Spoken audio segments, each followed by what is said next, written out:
But first, I'm joined by Jason Miller, senior advisor to the Trump campaign. Thanks for coming on the show. You had a plan against Joe Biden. You were confident you could beat him. So how has your strategy changed? And do you think the map has changed? Well, the strategy fundamentally doesn't change. We're running on a very direct strategy of making sure that we're going to lower costs for Americans and also make our country safer by securing the border.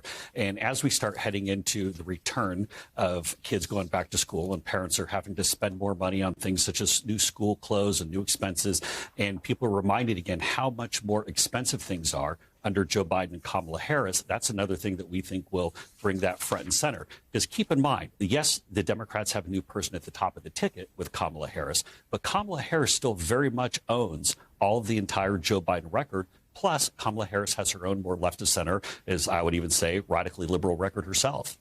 So let me just respond to a couple of those things. As you know, in the first couple of years of the Biden presidency, they kept 2.8 million migrants out, which is why the number of deportations is down, because if people never come in, you can't deport them. A rate cut. Big headline in the Wall Street Journal, finally in view. We know that the prices have been moderating of groceries.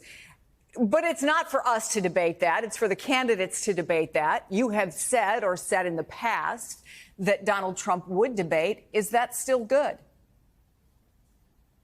Absolutely. We think that Democrats need to pick who their ultimate nominee is going to be. That needs to be formalized before we go and lock in all the debates. Well, come on, you agreed to this before your nominee was formalized. But hold on. But we need to make sure that Democrats actually go through and lock in Kamala Harris. It was only a month ago, Chris, that many Democrats who wanted to throw Joe Biden overboard were saying we need to go to this mini primary. We need to go with somebody else other than Kamala Harris. It's only been in this past week that there's been any sort of effort to rally around Kamala Harris. The exact same people, in fact, who were saying that Joe Biden was okay are the same people that are saying now we have to get behind Harris. But it was only in the last week she had the number of delegates to secure the nomination. But hold on. 14 million Democrats voted for Joe Biden in this primary system. And now all of those votes, those voters are being told will Donald Trump debate Kamala Harris? Oh, of course we're going to debate the Democrat nominee if that's Kamala Harris. Once she goes through, that becomes formalized. I believe the date they're looking at is August 7th, then, of course. But, Chris, I got to go back to one thing you said for a moment when you're talking about the rate of inflation.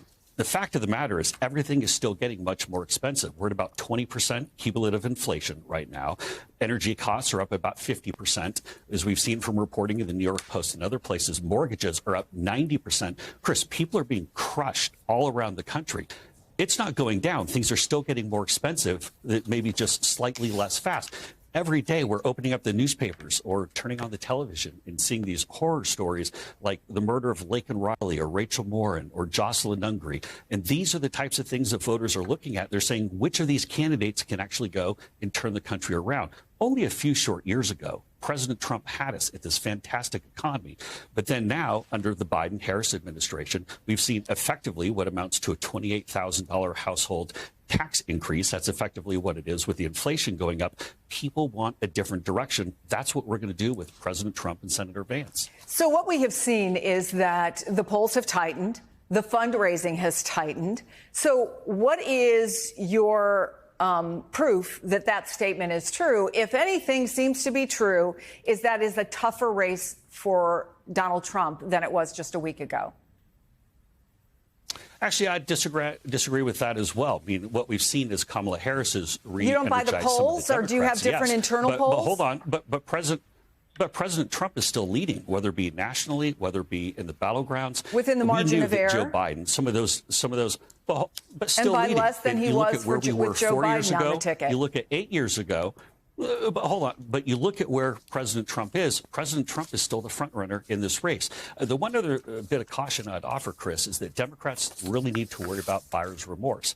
Keep in mind, in 2019, Kamala Harris never actually even made it to the starting gates in Iowa. Going back, as I said a moment ago, going back 4 weeks, Democrats were not rallying around Kamala Harris because she'd a lot of people did not think that she could actually carry the ticket. With President Trump, we have someone where we've seen the success of the economy so recently that people realize we can get that back. All we have to do is get the energy production going, stop with the stimulus spending that artificially juices up inflation, make some smart monetary policy moves. We can get that back in such a short order, and that's what we want to deliver for people. So I would really caution Democrats. They might have some buyer's remorse, but if they want to change in direction, if they want things to become cheaper, they want their lives to become more affordable, that's what President Trump is running on. Jason Miller, it's good of you to come on the program. Thank you.